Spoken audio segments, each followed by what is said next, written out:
रुरुदु उच्च उच्च स्वर से। लेकिन सुखदेव जी इसको गोपी गीत के रूप में परिणत कर दिए, बोले गोपी गीत है। अच्छा, कोई साधारण व्यक्ति रोता तो क्या गीत के रूप में परिणत होता? ये कोई साधारण गोपियां कोई साधारण नहीं है। ये मत समझना कि गोपियां चुनरी लहंगा पहनने वाली, उपड़ी पाथने वाली ये है, नहीं। ये गोपियां कौन है? बोले ऋषि रूपा गोपियां, ऋषि महात्मा है। ये पूर्व जन्म में महात्मा थे, और जब दंडक वन में भगवान राम अपने भार्या सीता को खोज रहे थे, हे सीते कहाँ गई तुम, हे सीते, और भगवान इतना बेहबल थे सीता के लिए, अपने आप को ही खो दिए भगवान, अपनी भगवत्ता खो दिए। भगवान किससे पूछते हैं? हे खग मृग हे मधुकर श्रेणी तुम देखी सीता मृग नैनी। हे खग मृग, खग मतलब पंछी से, मृगा पशुओं से, पूछन चले लता तरुपाती, लताओं से पेड़ों से भगवान भेंट करने लगे। अच्छा, भगवान पेड़ों से क्यों भेंट कर रहे हैं? ये जो वृक्ष है ना, तो ये वृक्ष भी कोई साधारण नहीं था। ये वृक्ष भी महात्मा बन गए थे, और ये सब ब्रह्मा जी से कहे कि प्रभु भेंट करे तो हमसे भेंट करें। बोले आपसे क्यों भेंट करेंगे? बोले नहीं, हम चाहते कि हमसे भेंट करें प्रभु। प्रभु का दर्द देखा नहीं जाता है, प्रभु की पत्नी खो गई तो हम लोग एक पत्नी बनना चाहते हैं।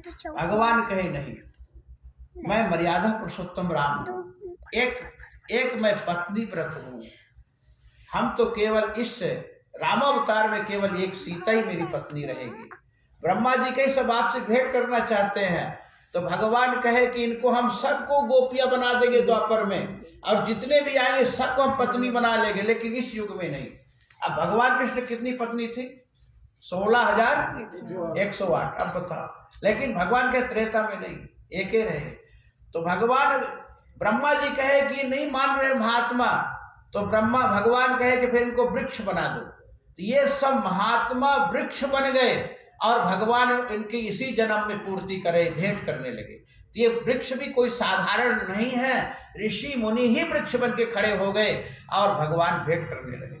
देखो, वृंदावन में एक महात्मा बांके बिहारी गए और कहे कि कन्हैया बांके बिहारी जी, हमको आप कुछ बना दो। तो भगवान बांके बिहारी ने कहे कि बने तो हो बाबा, बाबा से बढ़ के अब क्या बनना चाहते हो? बोले बाबा तो बना हूं, लेकिन बाबा तो भाग रहा हूं। अब देखो, हम भी बाबा ही बने हैं, कभी यहाँ कभी वहां कभी चल रहे। तो बोले फिर क्या बनना चाहते हो? बोले प्रभु, आप यदि बनाना चाहते हैं तो आप यहाँ के वृक्ष बना दो, लता पता बना दो प्रभु। भगवान कहे फिर बन के क्या करना चाहते हो, क्यों बनना चाहते हो? तो बाबा उसने कहा कि प्रभु, यदि हम वृक्ष बन जाएंगे तो हम जड़वत वृक्षवत एक वृक्ष सरीखे में खड़ा रहूंगा और आपके निकुंज लीला का रस स्वादन करता रहूंगा, बाल लीला रास लीला का आनंद लेता रहूंगा। एक बात। दूसरी बात, कोई भी आपका भक्त आएगा, राहगीर आएगा, उसको छाया का काम करूंगा, ऋतु आने पर फल भी दूंगा, इसलिए हमको वृक्ष बना दो। इसलिए कहा गया कि वृंदावन के वृक्ष को मरम न जाने को, डाल डाल अरु पात पात में श्री राधे राधे बोल। तो वृंदावन के कोई वृक्ष है, ये कोई साधारण नहीं है। ऐसे चित्रकूट के दंडक वन के दक्षिण नासिक में दंडक वन, वहां के भी कोई वृक्ष साधारण नहीं है। ये धाम में वृक्ष पंछी ये सब बनना चाहते कि बने तो कहाँ बनो, आपके धाम में बनो। तो ऐसा चिन्मय अविनाशी वृंदावन, ऐसे दंडक वन, ते ऋषि मुनि वृक्षी बन गए। इसलिए भगवान राम भेंट इनकी इच्छा पूर्ण करने लगे कहते जो इच्छा करी हहु मन माही, तो प्रभु प्रसाद कछु दुर्लभ नाही। जो इच्छा आप करोगे तो इस जन्म में, चाहे अगले जन्म फिर लेना पड़े, तो भी भगवान आपकी इच्छा को पूर्ण करेंगे। तो भगवान के मैं अगले जन्म में इच्छा पूर्ण करूंगा, लेकिन अभी भी कह रहे तो अभी मैं भेंट कर रहा हूं। तो भगवान वृक्षों से भेंट करने लगे। तो वृक्ष कोई साधारण नहीं, ऋषि मुनि है। अब वही ऋषि मुनि गोपी बन करके आ गए। अच्छा, गोपी कौन है? गोपी का अर्थ क्या है? गोभी इंद्रिय है, भक्ति रसम पिबती गोपी। गोपी मतलब इंद्रियां, गोपी कृष्ण रसम या भक्ति रसम पिबती गोपी। इंद्रियां, कितनी इंद्रियां हमारी होती है? 5 कर्मेंद्रिय, 5 ज्ञानेंद्रिय, 1 मन, 11 हो गई ना। तो 11 इंद्रियों से हम भक्ति रस कृष्ण रस का पान कर रहे हैं, तो हम भी गोपी हैं। गोपी में देखो, जब गोपी भाव में आना पड़ता है। जब हम गोपी भाव में आ गए तो स्त्री पुरुष का वो हट जाता है। स्त्री न पुंबिधा, सुखदेव जी कहते हैं ना कोई स्त्री है ना पुरुष है, तो गोपी भाव है। अच्छा, आप पैर से चल के आए ना, कर्मेंद्री। अच्छा, कान से कथा सुन रहे, ये क्या? कर्णेंद्री, कर्मेंद्री, कर्णेंद्री। और ताली बजा रहे हाथ से, आंख से देख रहे, चक्षेंद्री। भगवान की कथा कीर्तन कर रहे हैं, तो आप रसना से कीर्तन कर रहे। तो ये सब सारी इंद्रियों को आप परमात्मा समर्पित कर दिए हैं, तो आप भी गोपी हैं। यहाँ गोपी है, तो हम सब गोपी भाव में आए हैं। ये गोपियां जो है, तो यही सब कह रही हैं कि कृष्ण दर्शन लालसा, हमको कृष्ण के दर्शन की उत्कंठा जग रही है, भगवान का दर्शन। वही स्वामी रामकृष्ण परमहंस रो दिए, बोले आज माँ का दर्शन नहीं हुआ, आज मेरा दिन ऐसे निरर्थक चला गया। तो उस व्यक्ति ने कहा कि आज तक आपको माँ का दर्शन होता था? बोले हाँ। बोले आज नहीं हुआ, इसलिए मेरा समय आज ऐसे फालतू चला गया, आज ऐसे दिन निरर्थक चला गया। उसने कहा महाराज, अब कल जब आपको माँ का दर्शन होगा, तो आप मेरे को भी माँ का दर्शन करा देना, मेरा पता ले लो। अब वो पता देने लगा। उसने अपने मोबाइल का पता, मेरा ये मोबाइल नंबर, ये फैक्स नंबर, ये मेरे दुकान का नंबर, ये मेरे मकान का नंबर, ये मेरे कोठी का नंबर, ये मेरे बगला का नंबर। स्वामी रामकृष्ण परमहंस ने कहे कि हमको तेरे कोठी बगला के पता से नहीं जरूरत है, तेरा पता क्या है? अपना पता तू बता। जब तेरे पता नहीं तो हम तेरे कैसे दर्शन दे? तो आज हम बैठे यहाँ हैं, लेकिन है और कहीं। तो जब तक हम अपना पता नहीं जानेंगे, तब तक परमात्मा का दीदार कैसे होगा? तो ये हम सबको यही समय, हमारा समय, हमारा बहुमूल्य समय जो है, यही सार्थक होगा। और ये हमारा ये जीवन भी सार्थक होगा जब हम आत्मा में परमात्मा का साक्षात्कार करेंगे। हम लोग आए किस लिए हैं? ये मानव का तन भगवान दे के बताना क्या चाहते हैं? क्यों मानव का तन दिए हैं? कहते हैं ना कि दोबारा फिर मानव का तन नहीं मिलेगा। यदि हम इसको कूकर सूकर सरीखे गवा दिए, तो फिर हमको दोबारा मानव तन नहीं मिलेगा, और भगवान के सामने मुख दिखाने लायक नहीं रहेंगे।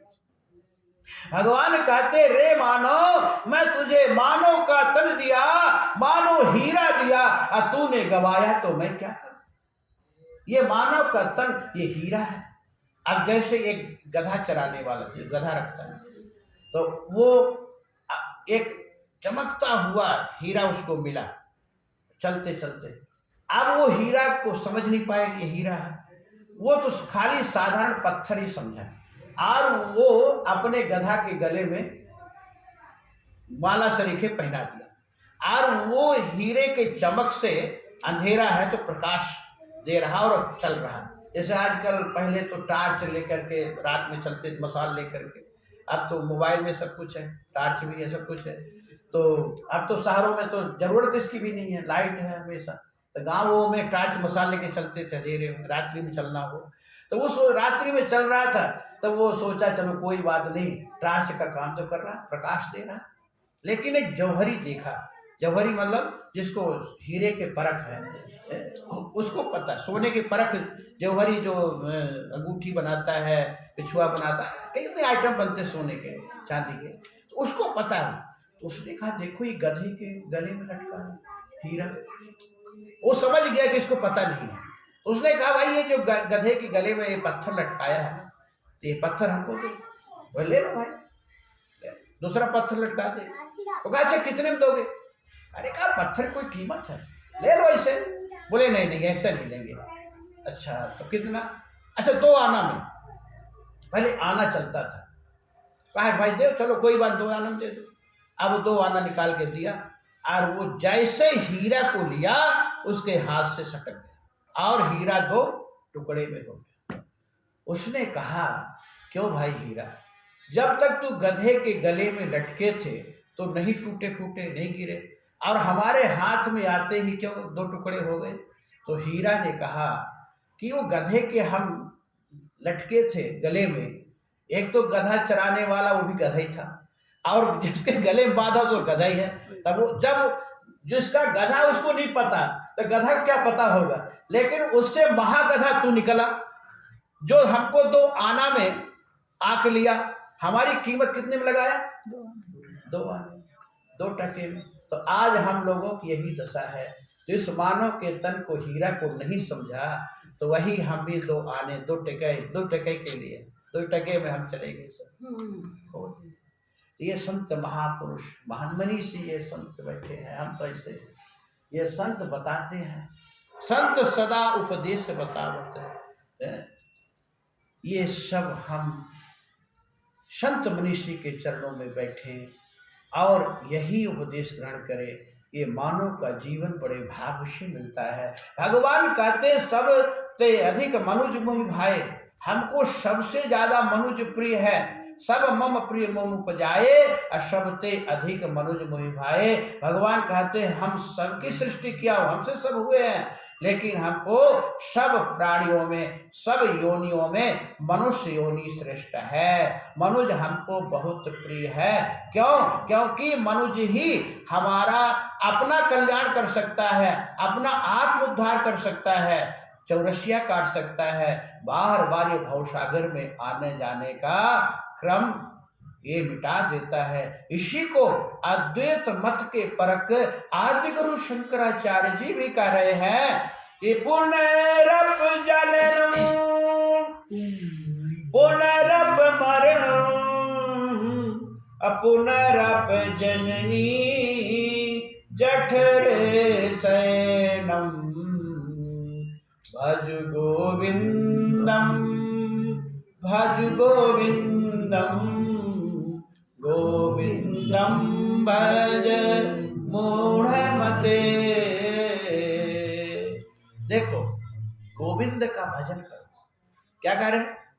अद्वैत मत के परक है, शंकरम शंकराचार्य है। कोई शंकराचार्य कोई साधारण नहीं है, भगवान शंकर के अवतार हैं। कह रहे भजन करो भाई। अब बताओ, अच्छा कोई कहे कि महाराज भजन तो आप ही करो। अब आप ही लोगों हम तो घर के काम काज 2 मिनट भी भजन और गाने, भजन तक गाने, भजन तक तो पहुंच गए ना। नहीं तो कहेंगे स्वामी जी के भजन में पहुंचे, भजन नहीं गाए। देखो भजन क्यों हमको करना चाहिए। अच्छा आप लोग भोजन क्यों करते हैं? बोलो। अब ये प्रश्न करेंगे, आपको उत्तर देना पड़ेगा, हम तो इसमें नहीं है, नकल नहीं कर रहा हूँ। भोजन क्यों करते हैं बताओ, जल्दी बताओ, समय नहीं है। भूख लगती है, शरीर के पोषण के लिए हमको भोजन की आवश्यकता है। शरीर का पोषण भोजन है, तो हमको जितना भोजन जरूरी है उतना हमको भजन भी जरूरी है। भजन क्यों करते हैं? आत्मा के पोषण के लिए भजन भी जरूरी है। अब हम कितना भोजन करें और कितना भजन करें ये हम आप पर निर्भर है। भोजन में ओ की मात्रा है तो मात्रा बस भोजन करें और भजन में कोई मात्रा नहीं है। जितना हो सके उतना भजन करे। तो कब भजन करोगे? कब भगवान का? कल कि आज? अभी से कल है, कल भजले हरि भजने का मौका है। हम कल के लिए छोड़ रहे, कल बोलो, कल भजले, कल भजले, कल भजने का मौका। हमने कहा कल पता नहीं क्या हो जाएगा, पल में परलय होएगी बहुर करे सो कब है। कल कल कबीर को कहना पड़ा, क्या कल कल लगाया हुआ है, आज करे सो कल करे, कल करे सो कब, पल में परलय होएगी बहुर करे सो कब। इसलिए आज कल को छोड़ो।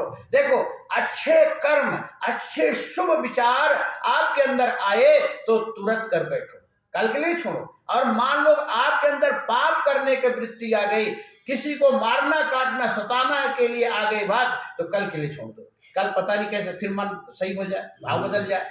इसलिए शुभ कर्म के आज करो। तो आज भजले, आज भजले, हरि भजने का मौका है। आज भजले, आज भजले, हरि भजने का मौका। बोले आज फिर कब भजे, बोले अभी भजले, अभी भजले, अभी भजने का मौका है। ये मौका बड़ा अनूठा है, ये मौका बड़ा अनोखा है। बोले सच्चिदानंद भगवान की जय, जय श्री राम।